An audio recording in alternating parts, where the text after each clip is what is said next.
मनोजवं मारुततुल्यवेगं जितेन्द्रियं बुद्धिमतां वरिष्ठं वातात्मजं वानरयूथमुख्यं श्रीरामदूतं शिरसा नमामि। श्रीरामदूतं शिरसा नमामि। శ్రీరాముడి ధర్మపథం అపూర్వ గ్రంథం 18వ అధ్యాయం. రామధర్మ సేవకుడు హనుమంతుడు. రామాయణం హనుమంతుడి ప్రవేశంతో కొత్త పుంతలు తొక్కుతుంది.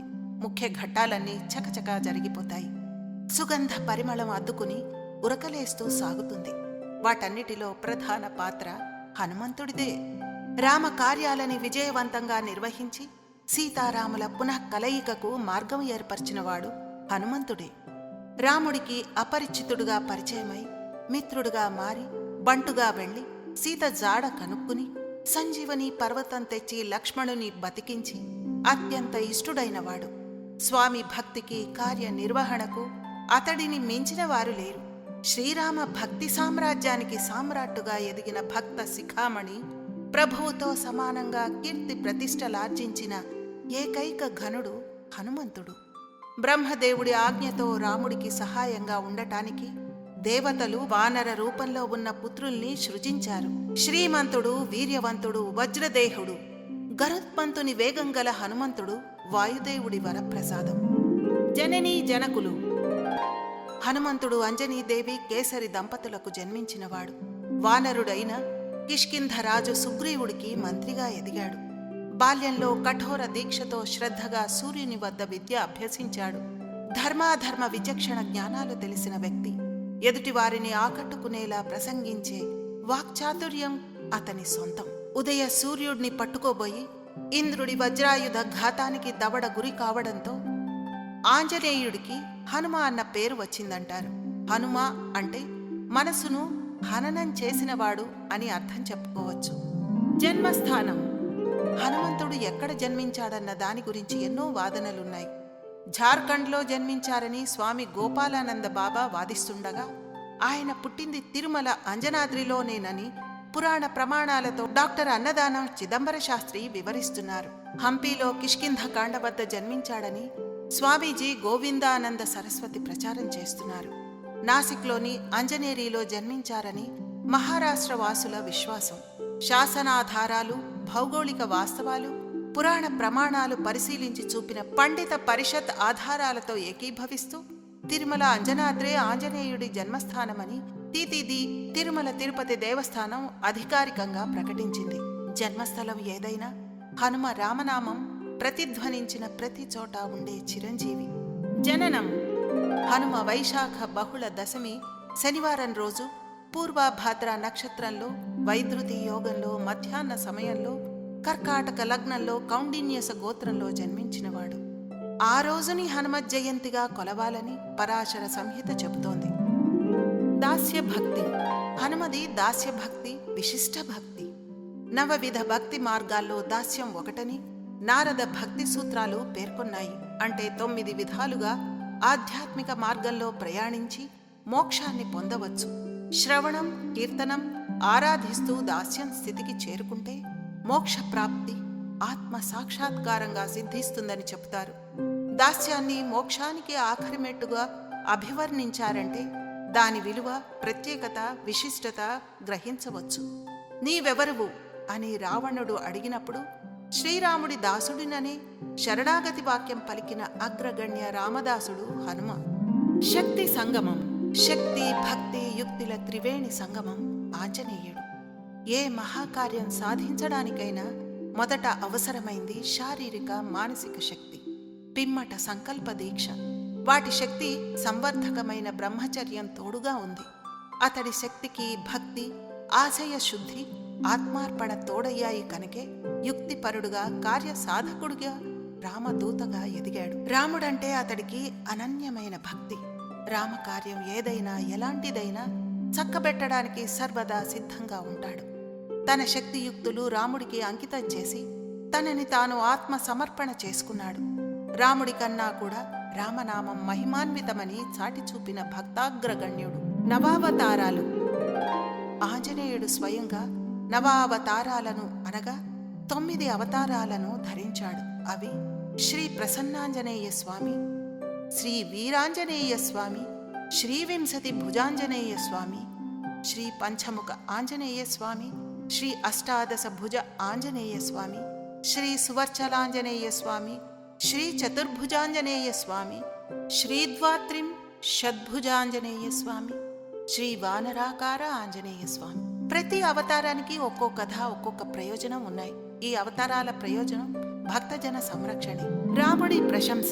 కిష్కింధ రాజ్య మంత్రిగా, సేనా నాయకుడిగా, సలహాదారుగా, దౌత్యవేత్తగా, కార్యకుశలుడిగా ఎన్నో రూపాల్లో కనిపిస్తాడు హనుమంతుడు. తొలి కలయికలోనే అద్భుత సంభాషణతో తన వ్యాకరణ శాస్త్ర పాండిత్యాన్ని ప్రదర్శించి రాముడి మన్ననలు అందుకున్నాడు. రామలక్ష్మణుల్ని చూచి తనని వధించడానికి వాలి పంపిన మనుషులేమో అని భీతిల్లి విషయం తెలుసుకుని రమ్మని పంపాడు సుగ్రీవుడు. హనుమంతుడి దక్షత, కార్యశీలత తెలుసు కనుకే అతడిని ఆ పనికి వినియోగించాడు. సమయోచిత వేషాధారణ, సందర్భోచిత సంభాషణ, సామర్థ్యం అతని వ్యక్తిత్వాన్ని ఉన్నతీకరించాయి. మారువేషంలో వెళ్లి రాముడిని ఆకట్టుకోవడమే కాదు, రామ సుగ్రీవ మైత్రికి కారకుడయ్యాడు. వారి స్నేహబంధాన్ని అగ్ని సాక్ష్యం చేయడానికి అగ్నిని రగిలించిన బుద్ధిశాలి హనుమంతుడు. ఈ మైత్రి వల్లే వాలివధ, సీతాన్వేషణ సాధ్యపడ్డాయి. అటు రాముడి గెలుపు, ఇటు సుగ్రీవుడి పునర్వైభవానికి ఆ స్నేహమే నాంది, పునాది. మైనాకుడు, సురస, లంకిణి, సీతతో పరిస్థితులు, వారి వారి మానసిక స్థితిని బట్టి ఒక్కొక్కరితో ఒక్కో రకంగా మాట్లాడిన నేర్పరి విజ్ఞుడు హనుమ. రాజతంత్రం. వాలి వధానంతరం అంగదుడిని రాజుని చేయమని తారకి సూచించడం ద్వారా పినతండ్రి సుగ్రీవుడికే అన్ని విషయాల్లో అధికారం ఉంది అని తారతో అనిపించాడు. సుగ్రీవుడు పట్టాభిషక్తుడవడానికి మార్గం సుగమం చేసింది హనుమే. అలాగే విభీషణుడు శరణు కోరి వచ్చినప్పుడు విభీషణుడికి మనస్థితి, చిత్తశుద్ధి అంచనా వేసి సరైన సలహా ఇచ్చాడు. మంత్రిగా హనుమ. రామ సుగ్రీవుల మైత్రికి కారకుడు, ప్రేరకుడు హనుమంతుడి. వారి పరస్పరం చేతులు కలుపుకోగా అగ్ని రగిల్చిన వారి స్నేహాన్ని శాశ్వతం చేశాడు. వాలి వధానంతరం కామభోగాల్లో తేలియాడిన సుగ్రీవుడికి హితబోధ చేశాడు. కాలాన్ని గుర్తించుకొని మిత్రుల విషయం జాగరూకతతో వ్యవహరించే వారి రాజ్యం, కీర్తి, ప్రతాపం వృద్ధి పొందుతాయి. కోశాగారం, సైన్యం, మిత్రులు, ప్రభుశక్తి ఈ 4 సమానంగా ఉన్నవాడే గొప్ప రాజు కాగలడు అంటూ మిత్రకార్యాన్ని గుర్తు చేశాడు. అలక్ష్యం అపాయకరమని హెచ్చరించాడు.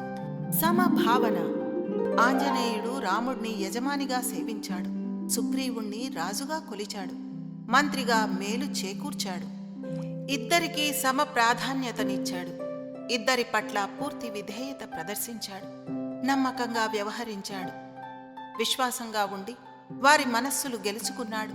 వాలిని ఎదిరించిన శక్తి సామర్థ్యాలున్నా కూడా అతడి మీద దాడి చేయలేదు. సుగ్రీవుడి వెంటే ఉండి కష్టాలు పడ్డాడు. పర్వత గుహల్లో నివసించాడు. ఎవరు చేయాల్సిన పని వారే చేయాలన్న విజ్ఞత అతడ్ని కట్టిపడేసింది. లంకలో రావణునికి నీతి వచనాలతో హితబోధ చేసినప్పుడు కూడా శత్రుభావన రానీయలేదు. క్షేమం కోరే మిత్రుడిలా ఉపదేశించాడు. రాముడి విశ్వాసం. సీతాన్వేషణకు వానర వీరుల్ని నలుదిక్కులకు పంపాడు సుగ్రీవుడు. అంగదుడి ఆధ్వర్యంలో హనుమంతుడు, జాంబవంతుడు తదితర వానర శ్రేష్ఠులు దక్షిణాదికి పంపించాడు. ఎందరో వీరులున్నప్పటికీ రాముడికి హనుమంతుడి మీదే అధిక గురి ఉంది. అతడెలాగైనా కార్యం చక్కబెట్టుకొని వస్తాడన్న విశ్వాసం ఉంది. అందుకనే సీతకు ఆనవాలుగా చూపడానికి తన అంగుళీయకాన్ని అతడి చేతికిచ్చి ఆశీర్వదించాడు. రాముడి నమ్మకాన్ని 100% నిలబెట్టుకున్నాడు రామబంటు. సముద్ర లంఘనం. సముద్రాన్ని దాటి వెళ్తే కాని లంకలో సీతను వెతకలేరు. ఆ మహాకార్యం చేయగల వీరులు లేక డీలా పడింది అంగద బృందం. మరో పక్క సుగ్రీవుడు విధించిన గడువు పూర్తయింది. వట్టి చేతులతో తిరిగి వెళ్తే అతడి చేతుల్లో మరణం తప్పదని ప్రాయోపవేశానికి సిద్ధపడ్డారు. అటువంటి సమయంలో చలనంలో, బుద్ధిలో, తేజస్సులో, సత్వంలో నీవు అన్ని ప్రాణుల కంటే మిన్నయైన వాడివి. నీ శక్తి, నీవు తెలుసుకోకుండా ఉన్నావు అని జాంబవంతుడు అతడి శక్తిని ప్రశంసించగా పొంగిపోయాడు. త్రివిక్రముడై 100 యోజనాల సముద్రాన్ని అవలీలగా లంఘించాడు హనుమంతుడు. ఆ రకంగా వానర వీరుల ప్రాణాలు రక్షించిన వాడయ్యాడు. మనోజయం వల్లే, మనోజపం వల్లే ఇది సాధ్యపడింది. రామనామం అతడికిచ్చిన అపూర్వ శక్తి అది. సీతపాలిట దేవుడు. అశోకవనంలో అష్టకష్టాలు పడుతోంది సీత. రావణుడి బెదిరింపులకు భయపడుతూ తన జాడ రాముడికి తెలిసి ఉండదని వాపోతుంది. ఆత్మహత్య తలంపుతో ఉక్కిరి బిక్కిరవుతోంది. అటువంటి విపత్కర సమయంలో ఆమె ముందు దేవుడిలా ప్రత్యక్షమయ్యాడు హనుమంతుడు. ఆమెకు రాముడి గురించి చెప్పాడు. ఉంగరం చూపాడు. సుగ్రీవాదులతో కలిసి వచ్చి రావణుని చంపి ఆమె చెర విడిపిస్తాడని భరోసా ఇచ్చాడు. ఆమెలో ధైర్యస్థైర్యాలు నింపాడు. రావణుడి సభలో నిర్భయంగా నిలబడి ఒక హితుడిలా హితబోధ చేశాడు. లంకా దహనం చూసి రమ్మంటే కాల్చివచ్చాడన్నది నానుడి. హనుమ సీతజాడ కనుగొన్నాక లంకని కాల్చాడు. అది కూడా అడ్డదిడ్డంగా కాదు. రావణుని దెబ్బతీసే విధంగా కొన్ని భవనాలకు నిప్పు పెట్టాడు. వంతెనలు కూల్చాడు. ప్రాకారాలు కూల్చాడు. పరిఖలు పూడ్చేశాడు. ఆ రకంగా శత్రు సైన్యంలో కొంత భాగాన్ని నశింపచేశాడు. రాబోయే విపత్తు గురించి శత్రువుకి హెచ్చరిక చేశాడు. అంతేకాదు, లంకా నగరం గురించి, రక్షణ వ్యవస్థ గురించి, బలగం గురించి సమస్త వివరాలు సేకరించి రాముడికి నివేదించాడు. యుద్ధ వ్యూహ రచనకు తోడ్పడ్డాడు. అది హనుమ బుద్ధిమాన్యత. రాముడికి శుభవార్త. సీత ఆచూకీ తెలియక పిచ్చివాడైపోతున్న రాముడికి సీత క్షేమ సమాచారాన్ని అందించి అతనికి ఆనందం చేకూర్చాడు. ఆమె ఇచ్చిన చూడామణిని సమర్పించి రాక్షస సంహారానికి పూనుకోమని కోరాడు. అలక్ష్యంగా అశాంతిగా తిరుగాడుతున్న రాముడికి మార్గం, లక్ష్యం తెలియచెప్పి రావణ వధకు శ్రీకారం చుట్టించాడు హనుమంతుడు. వానరసేన సీతాన్వేషణకు బయలుదేరినప్పుడు రామలక్ష్మణులు ఇద్దరే. రావణుని మీదకు యుద్ధానికి వెళ్లే నాటికి వారి వెంట సుగ్రీవుడు, హనుమంతుడు, జాంబవంతుడు, అంగదుడు వంటి యోధులు, లక్షలాది వానర భల్లూక సైన్యమూ ఉంది. ఇది ఆంజనేయుడి స్వామి భక్తి వల్లే, మైత్రికి చూపిన చొరవ వల్లే సానుకూలమైంది, సాధ్యమైంది.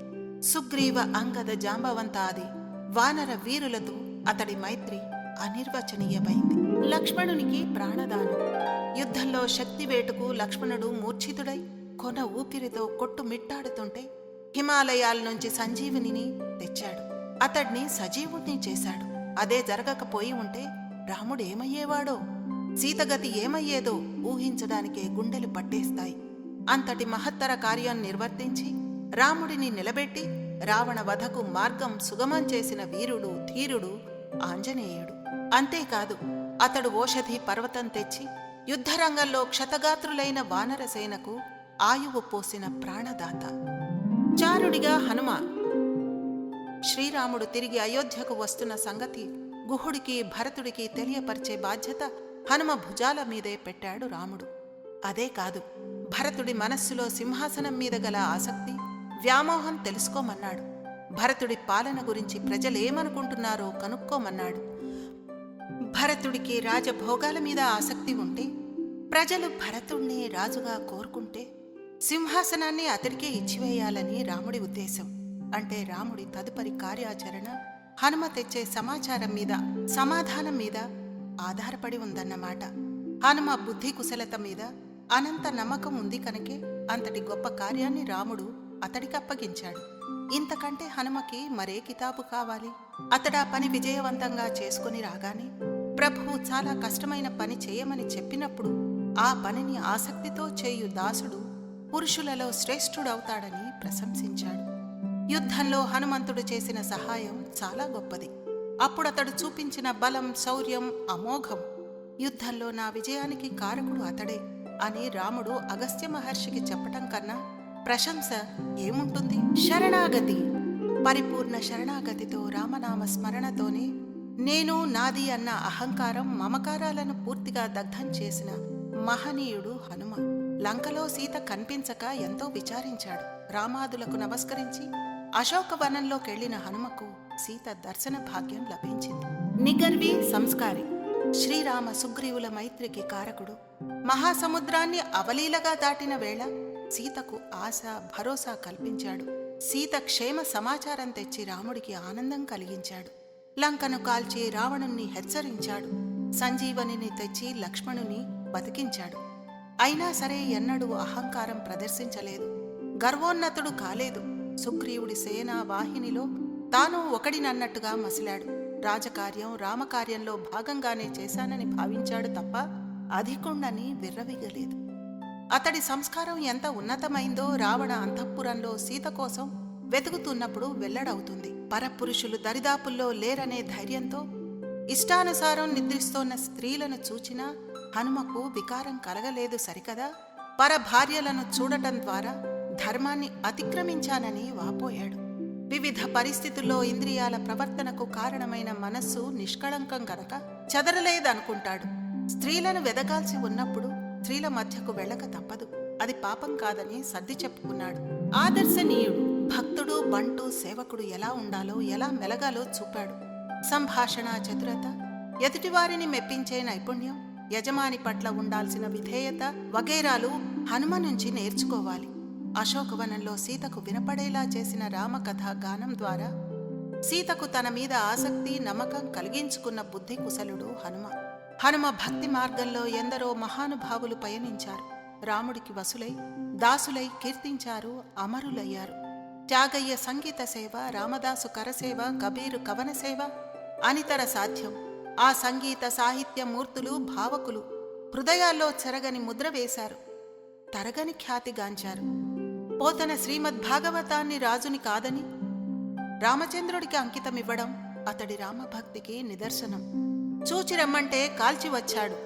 ఇది హనుమ మీద ఉన్న ఒక అపప్రథ. నిజమే, సీత జాడ కనుక్కోమని అతడిని పంపించారు. అది విజయవంతంగా పూర్తి చేశాడు. ఆ తర్వాత ఏం చేశాడు? ప్రాణత్యాగ ఆలోచన చేస్తున్న సీతకు ధైర్యం చెప్పాడు.